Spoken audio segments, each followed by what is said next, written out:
My biggest problem with this lawn has always been the steep slope. For a while I could only fight it with a handle trimmer. It was slow and exhausting. Now a quick note before we dive in. Mowrator actually sent me this S1 4-wheel drive to test. This isn't a paid ad, so they wanted me honest feedback, and that's exactly what you are going to get.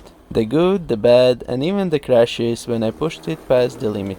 Setup was almost too easy. Out of the box, all I had to do was pop on the tires, power it up, and it was ready to roll. No complicated assembly, no mystery wiring. And the joystick was super intuitive. I didn't even crack open the manual. Within minutes I was steering it like a giant RC car, forward, back, turn, stop.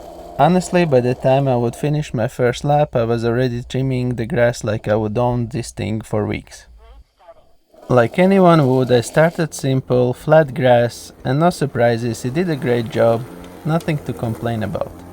But the real test is the slopes. One thing I should mention, the tire set I installed wasn't the heavy-duty heel kit, so when I pointed it at a slope around 60%, it struggled, exactly what I expected. It just didn't have the bite for that grade with these tires. But that's part of the story, the tires you pick make a big difference in how this machine handles steep ground. After a quick test, I did a quick swap to the off-road tires.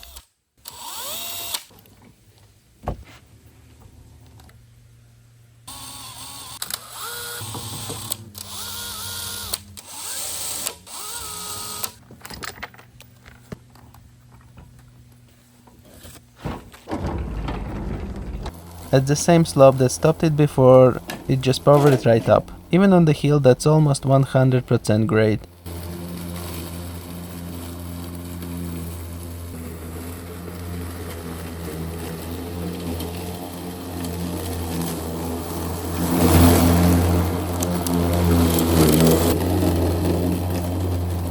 So the mower itself has a muscle, but the tire setup decides whether you are cutting grass or just spinning wheels.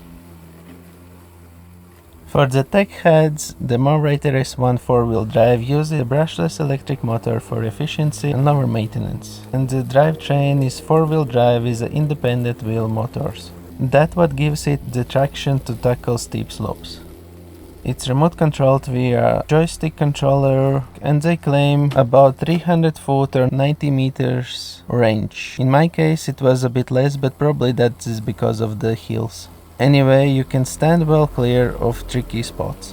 The cutting width is around 20 inches or 50 centimeters with adjustable cutting height, so you can go from a close trim to a taller cut depending on your lawn.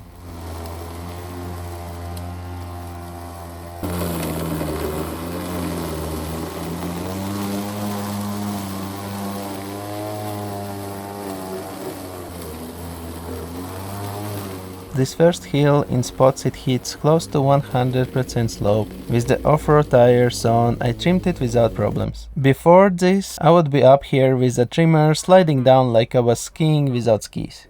Mowrator officially claims it can handle slopes up to 70% with normal tires and even up to 100% with the off-road set.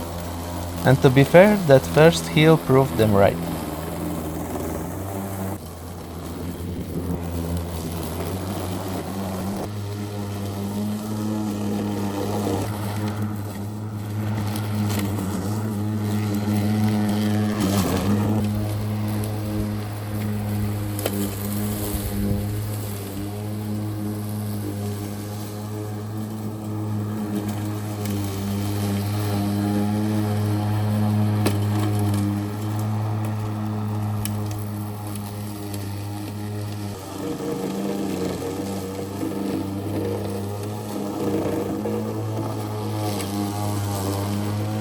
Mowrator officially claims it can handle slopes up to 70% with normal tires and even up to 100% with the off-road set.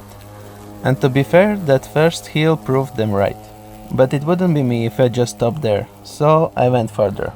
Now here is the thing, the mower is packed with safety systems. Every time it bounced or tilted, it cut off to protect itself.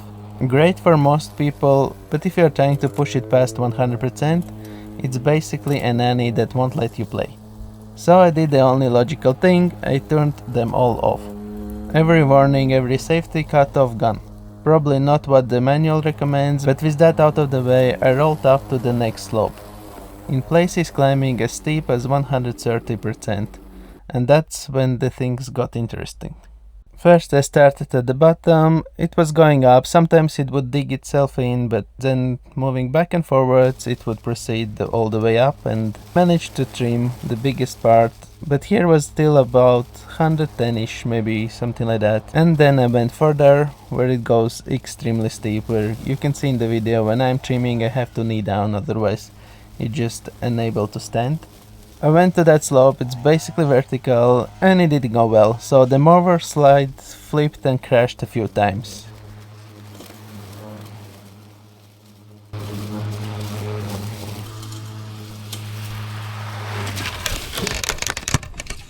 This whole section used to be trimmer territory. I would be out here wrestling and buzzing stick, sliding around and still never getting it perfect. The mower handles most of it. I still keep the trimmer for tight corners, but honestly it gets me way closer than I ever expected.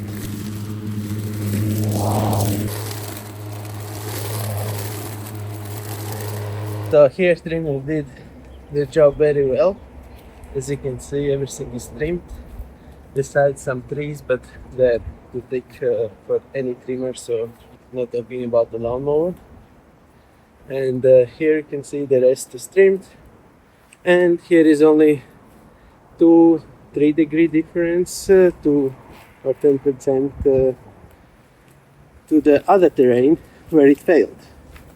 So what my conclusion is that here is hard terrain and it didn't dig any holes while driving up and down, and that's the result. And then on the other side is a softer terrain, so it digged itself in a bit, and the second time I was driving that caused kind of like a bounce, which led to the collision. So if it's soft terrain and it's like 45-46 degree or 100 something percent, it's a bit tricky. He did half of it though, but a few times it flew down as well.